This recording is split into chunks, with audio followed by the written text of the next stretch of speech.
धनुष उठाओ पुत्र कर्ण। तुम्हारी माता का आदेश है।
लक्ष्य कहाँ है महाराज?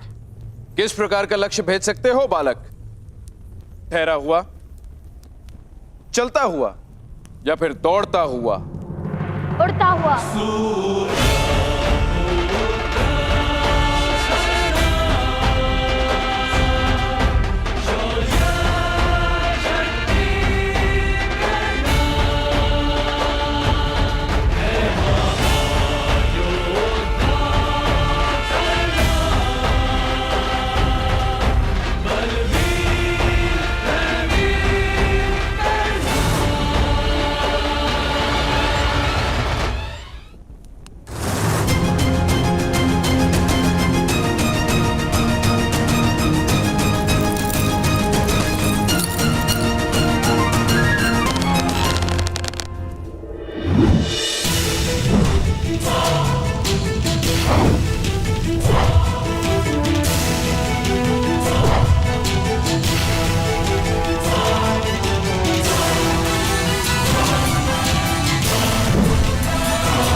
महामहिम भीष्म, एक सूत ने इतने लोगों के सामने धनुष उठाने का अपराध किया है। फिर तो इसको दंड अवश्य मिलेगा।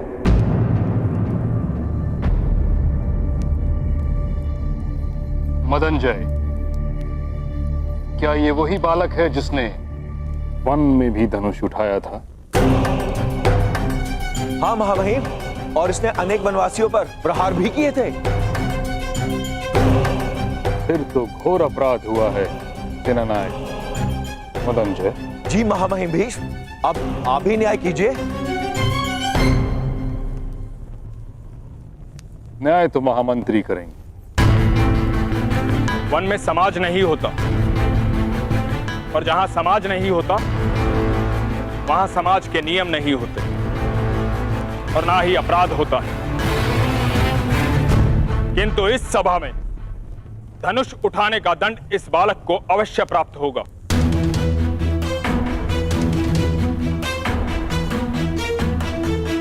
भ्राता विदुर, अगर अनुमति हो तो दंड मैं निश्चित करूंगी।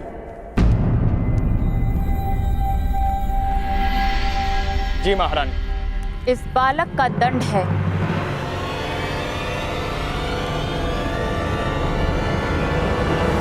कि आज भोजन में इसे पूरे 7 लड्डू खाने होंगे।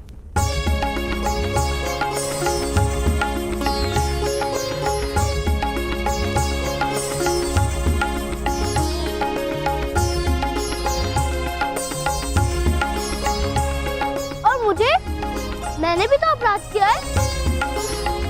तुमने तो प्रथम अपराध किया है। तुम्हें पूरे 8 लड्डू खाने होंगे।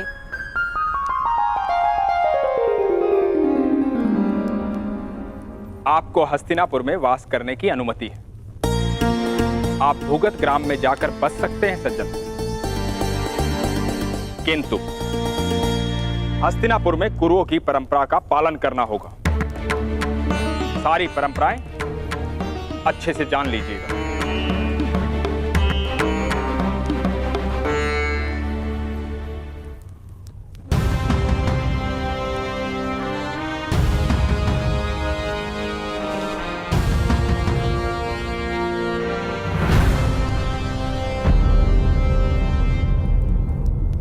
पुत्र का कर्तव्य होता है पिता के कर्मों का उत्तराधिकारी बने।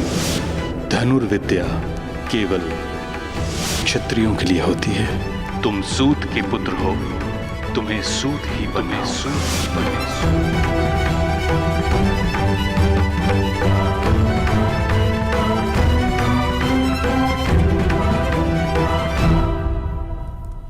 क्या आपको परंपराओं का विस्मरण हो रहा है? कर्ण,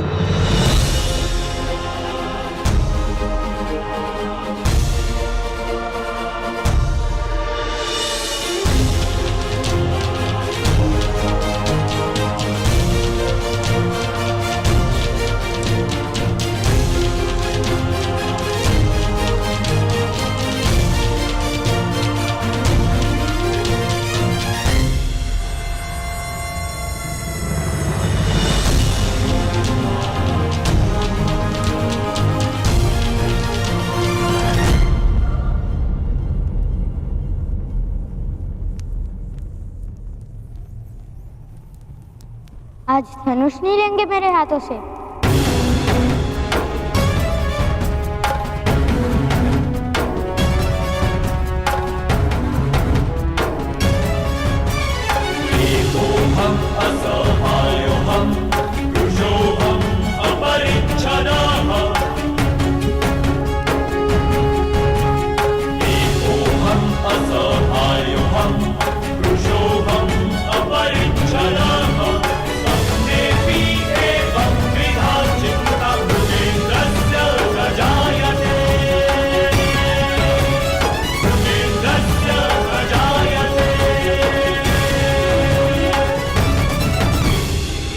आज के पश्चात तुमसे धनुष लेने की आवश्यकता नहीं पड़ेगी, ऐसी आशा करता हूं।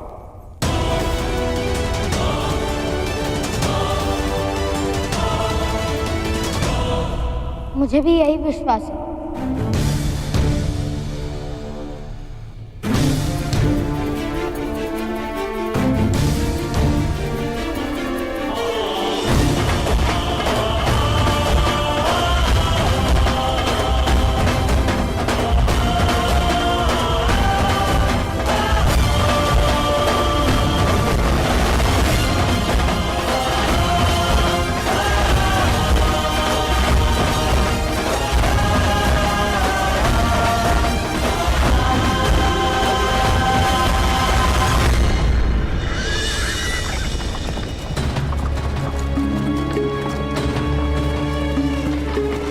पुत्रकर्ण, हस्तिनापुर की व्यवस्था पर प्रश्न उठाना उचित नहीं था।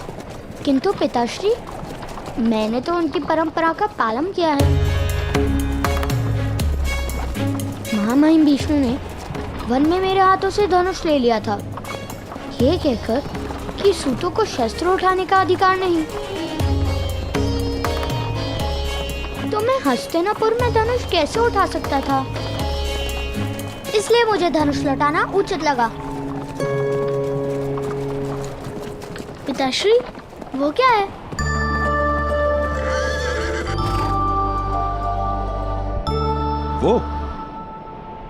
वो भगत ग्राम है पुत्र।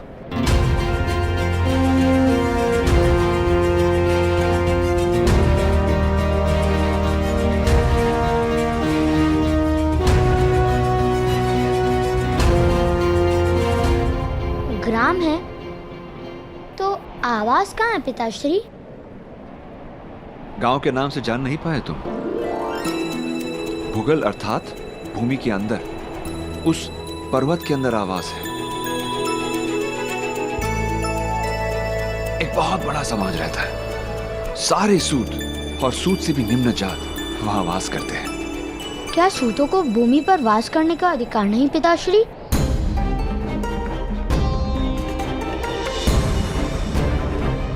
क्या वहां से आकाश दिखता होगा?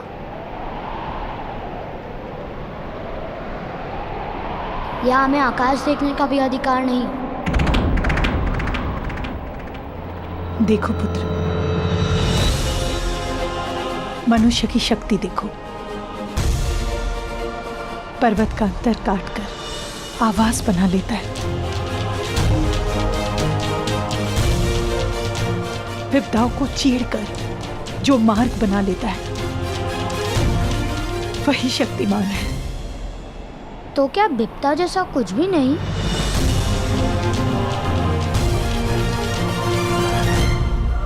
यहाँ पुत्र,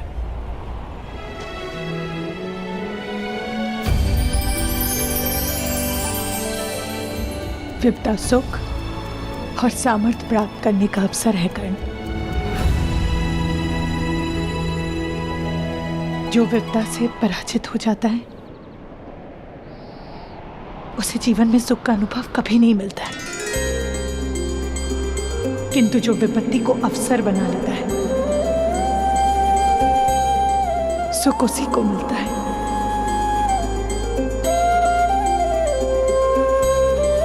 और ये ज्ञान मुझे अभी प्राप्त हुआ।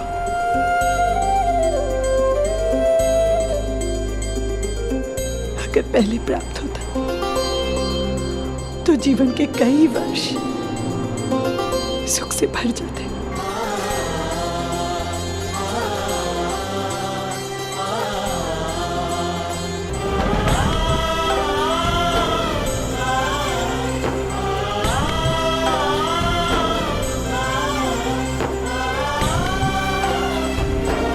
चले रहा था।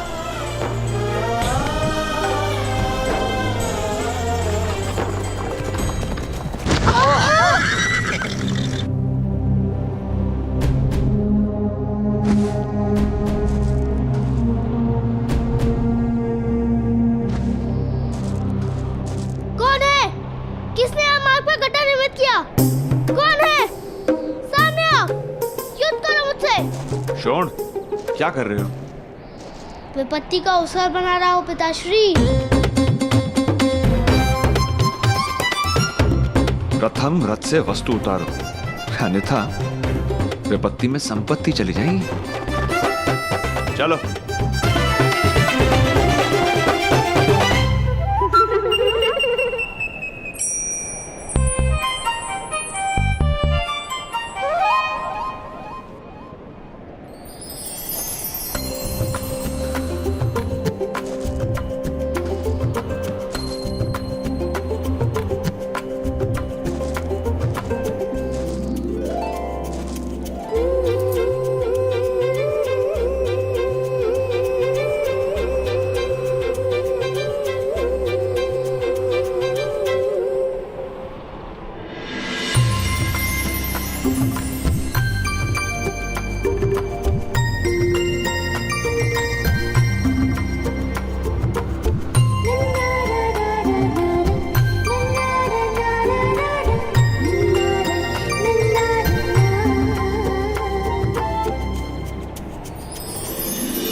हे भगवान हे भगवान, आप लोग इस मार्ग से आ रहे थे ना?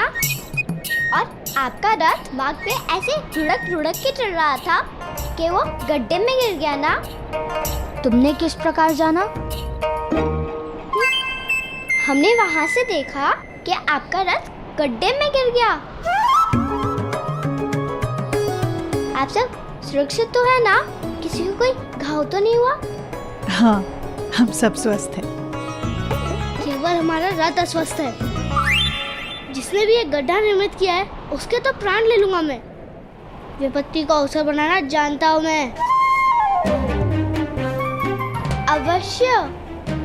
माता महोदय, आप रहने दीजिए। मेरे मित्र जाके सारी वस्तु निकाल आएंगे। आप अतिथि है ना? उत्तम, वामिल जाके रथ में से सारी वस्तु निकाल आओ।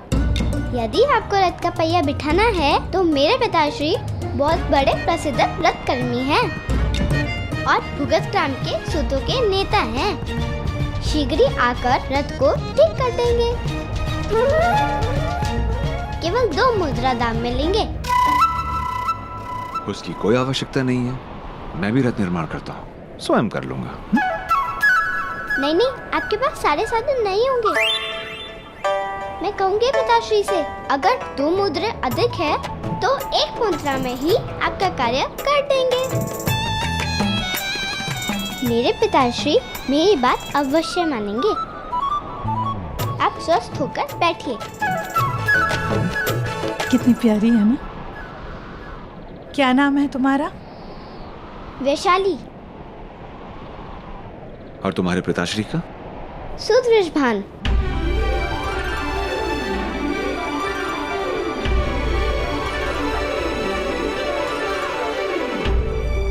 यथार्थ। तो जाओ, बुलाओ अपने पिताश्री को। आप 1 मुद्रा दीजिए, मैं शीघ्र ही बुला कर लेके आती हूँ।